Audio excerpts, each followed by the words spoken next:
you get a top 5 in a moto like this, and you can feel pretty good about yourself at the end of the day. Metcalf fighting to get his way into the top 5. Around Anstey now, so Anstey in the 119 has been pushed back a spot.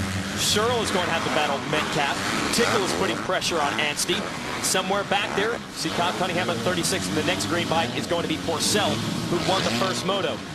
Porcel is so calculated out there, I'd wonder, does he want to go bar to bar with these crazy young riders who are out there just stealing lines from each other all over the place? No, he doesn't, and he's proven that he doesn't like to do that. He lets this kind of fizzle, and then he's just right there in the right place to take advantage of these mistakes. You know, these guys will start to overshoot berms and lose their rhythm a little bit, or tire a tad, or whatever. You know, things happen in a half hour of going as fast as you can on this track that changes every lap, and we already talked about it. It's hot.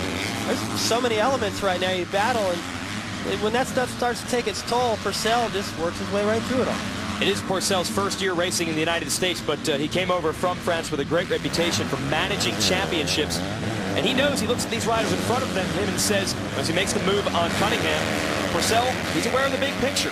If he slowly works his way through these guys and gets third by the end of the day, he might not win the race overall, but he won't lose that many points either. And he's fully aware. He puts Rattray and Cunningham behind him. Now he tries to move forward and go after Anstey. He knows Tickle. He knows that Dungey's ahead of him. Yep. And since he doesn't see Dungey anywhere in this group ahead of him, I'm pretty sure he can assume that, well, I better limit some damage here. So yeah, looking at an overall win and stuff like that right now is like, forget about it. Hey, there's our 450 class winner, Mike Alessi, trying to figure out who was cheering for. Brock Tickle, or, you know what, Mike's just a super motocross fan. He just might be cheering for battle. Yeah, it's just fun to watch. He just loves motocross. He's still in his gear. He's probably going to do some motos after this and then maybe run back to the hotel. I wouldn't be surprised. Yeah, carry the bike back to the pits. They're off the side of that jump we saw in the 450 class, and now same thing in the 250. They're using every inch of this racetrack and more. Nice move by Porcel. And you notice every time he makes the pass, no chance of contact with any of these riders. Picking his way through, very intelligent. He keeps it pretty clean, and coming out of that corner, he gets almost over that double jump right there, which was designed so you can't completely do it. You got to use some body English and finesse to get over that fast, but he clears it pretty good. All right, that's Porcel. Remember, Trey Kennard leading this thing. Ryan Dungey beginning to bear down on him, and this is going to be a knockdown, drag-out battle because Kennard finished third in Moto 1, Dungey finished second in Moto 1, so basically whoever finishes in front of each other in Moto 2 is going to win the overall. So everything is on the line here. Kennard sprinted early. Dungey had to work his way through traffic the last couple of laps, though. Dungey has started to close.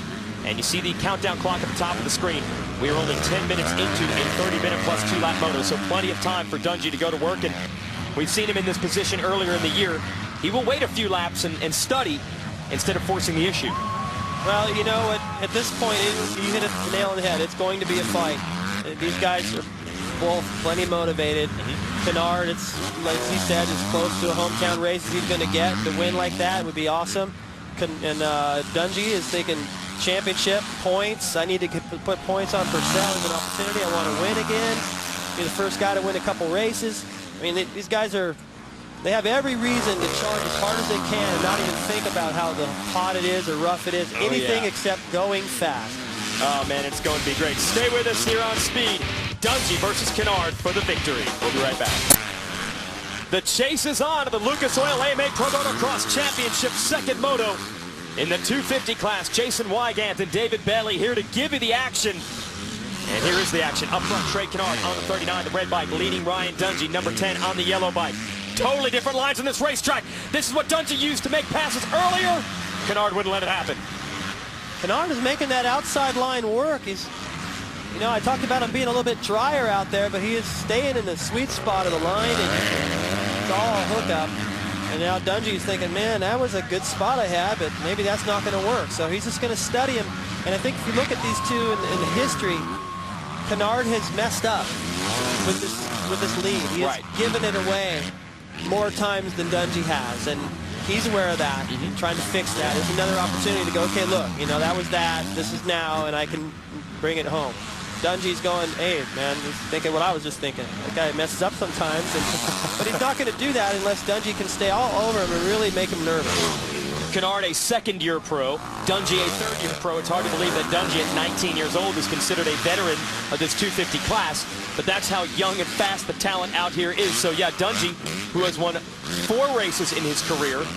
Kennard has not won one yet. So, as far as pressure goes, Dungey has been there and done it. Kennard is still trying to learn how to seal the deal. But he's done a good job, actually.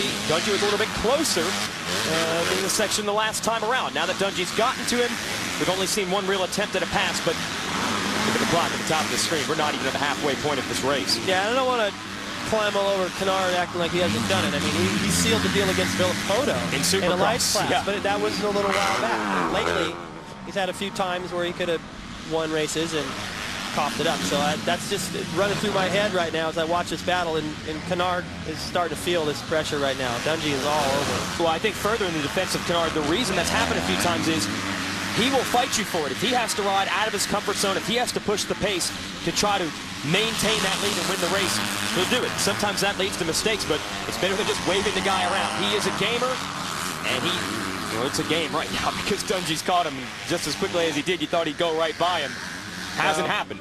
They're coming to that spot. They reversed it. Dungey goes wide. Dungey goes wide. Kennard tries to cover the inside. Whose line's going to work? Kennard makes sure to put the bike in front of Dungey. That was, it was a gamble. It's interesting from Dungey to go, you know what, I'm just going to go wide this time to see what happens there. And, partly it was Kennard aimed at a little bit different spot, and so, Dungey had to make a decision. And it seemed like it was going to be the right one, but Kennard had the inside. You just don't let people pass you on the outside if you can help it. Oh, well, that's what we're talking about with Kennard. He will fight you for it, and if that leads to mistakes, hey, at least you're fighting for it. We saw in Vegas at the final Supercross of the year, the Dave Coombs East-West Shootout. Everyone was talking about Dungey and Porcel. Kennard was leading those guys till about 3 laps to go. Had some trouble with lap traffic, and they snuck around him, but Kennard's fighting. Look at the head shake into that corner. Here's Dungey on the inside. Kennard just pins it around the outside and holds Dungey off. Left the door open there a little bit, but he had a good line. So, this time the inside might pay off.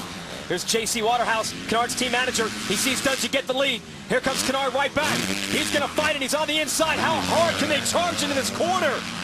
I don't even think they touched the brakes. And Kennard on the inside is going to get it back, and that's what I'm talking about. He came in that corner way too hot and still found a way to stick it. And Dungey gets him back. I don't know where he found that line. Unbelievable racing. Kennard was still kind of proud of the move he just made, and he kind of lollygagged that corner just a little bit to get set in the rut, and Dungey went, what rut? I don't care. I'm just going to gas it.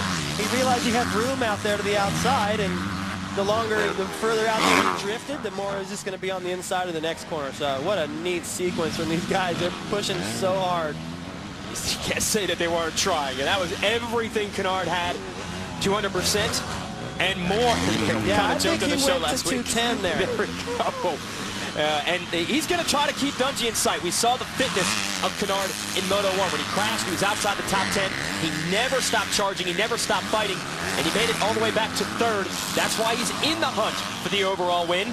And maybe he can go to school on some of Dungey's lines. Although with the way Dungey caught him, you would think he'd be able to pull away. We've seen a couple times out here already in Texas.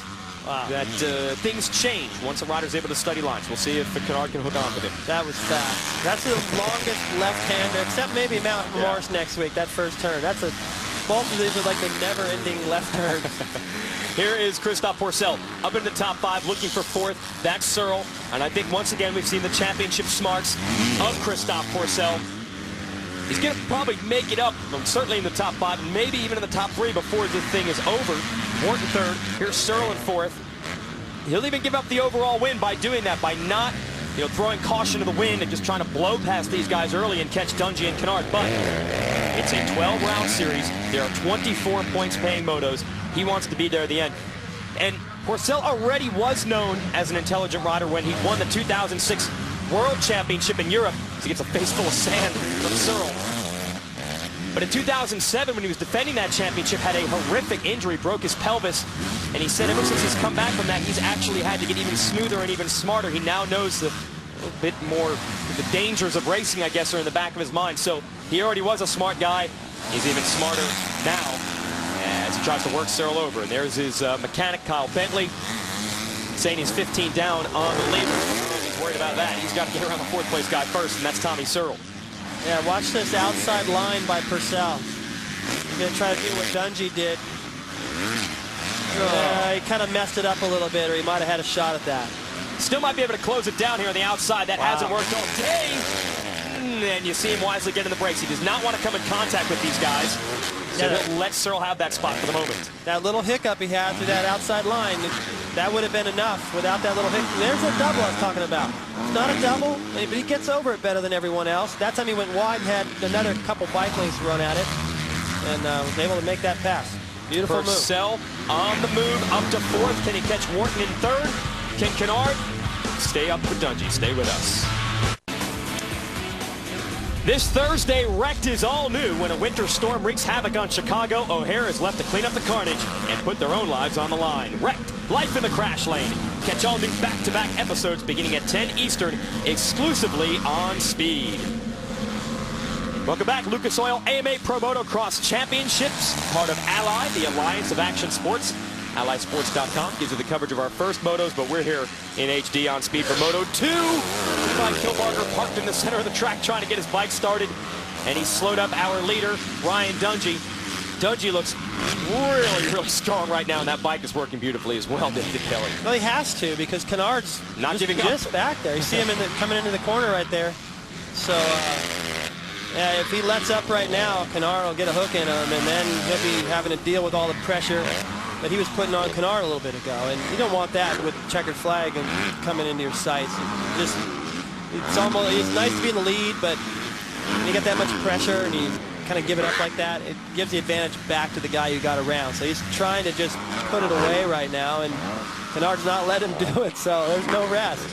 Little change this year in the schedule. The 250 class traditionally would race before the 450 class. This year they've actually changed it up, and the 250s run second. And the suspicion is that the tracks are going to be rougher for them. The 250 guys say they want rougher tracks, so they're getting it right now. And this track is really choppy right now. Yeah, there's some sharp holes, some big roller holes like that. Lots of ruts to get into, but the ruts are full of braking bumps as well. So your back wheel can hop out of one and into another one. You get all crooked. That's why these guys carry the front end high, going through some of those fast sections like that. And taking another look back at the start, and it was Kennard again. Yeah. A progressive whole shot replay. Kennard using that inside and getting out front. Yeah, Anstey was getting in there pretty good. He went a little bit wide, and Kennard just tucked it right around the inside. Nice move. And you see how everyone got jammed up on the inside a little bit, and that's what hung up Dungey and Purcell. But they recovered nice. Not many motocross tracks have right-handed first turns. The right side of the bike is where the rear brake pedal is. So when you come into the corner, you see they take their feet off the pegs, weight the front wheel with their leg, then you can't use the rear brake. So a little bit different. So that's why sometimes you see guys in the right-handed first turns blowing through the first turn like Anstey did. Here is Purcell and, Searle and Rattray. How is it that these guys keep seeming to find each other on the racetrack? They were the ones that battled last year in Europe, and in almost every moto this year they've battled in the U.S. Just similar in speed, I think. And I thought these guys were going to do just a little bit more. And, for anyone watching that was reading some of that hype, they're probably thinking, yeah, these guys were supposed to be faster than this. But let me tell you, these guys are going fast. It's just that Kennard and Dungey and guys like Wharton have stepped up. It's just been amazing and caught them by surprise. Let's check in with Aaron with the report on Tommy Searle. Well, guys, I just found out from Kurt Nickel, who's KTM team manager, that Tommy Searle has been staying with Mike Alessi this week in Victorville, California, training with him and trying to get adapted to whatever it is that he's doing, because he likes his style of riding, and he figures if he can follow in the footsteps of greatness, he'll be on a good path. Well, he's got the motor to be able to pull a start. Those KTMs are fast. And, if I'm going to Mike's, I'm going, hey, dude, let's do starts. Hey, you want to do some more starts? Tell me everything. Hey, what are you doing later? You want to do starts? Because that's, like, these days, it's like 90% of the race. So why would you want to go out and do a bunch of motos and be tough and go to the gym? And, my friend, an awesome athlete, one of my best friends, and helped me train for Ironman, he goes, if they had races in the gym, I think Brian Hughes probably would have won some titles, but the race is out here, and if you don't get a start, you don't get to put all that physical strength to use. You've got to get up there and get good track position, for the fitness to really start to take effect. Searle 5th, Rattray 6th.